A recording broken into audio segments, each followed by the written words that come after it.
gió và mây. Từng lời nói nguyện yêu mãi, yêu đến bất tận. Thật đẹp biết bao, dấu yêu mong làm sao. Tình yêu đã đến đánh thức con tim ngủ mê bao ngày. Thật bối rối mỗi khi em yêu hơn rồi. Và ngày em đến xua tan màn đêm băng giá yêu phiền cho tim anh thôi không lẻ loi.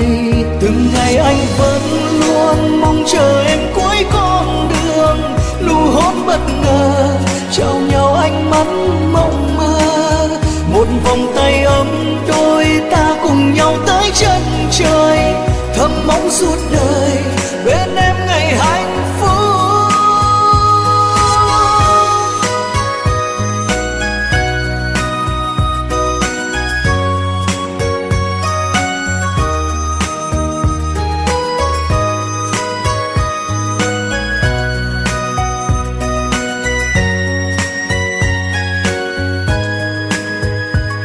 Hạnh phúc thật ý nghĩa khi thấy em cười. Mỗi lúc bên người yêu thương như gió với mây.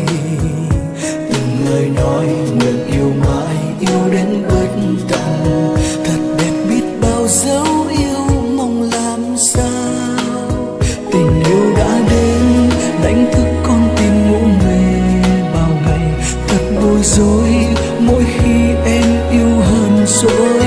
Và ngày em đến xua tan màn đêm băng giá yêu phiền cho tim anh thôi không lẻ loi. Từng ngày anh vẫn luôn mong chờ em cuối con đường. Nụ hôn bất ngờ trao nhau ánh mắt mộng mơ.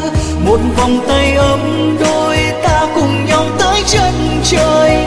Thầm mong suốt đời bên em ngày hạnh phúc.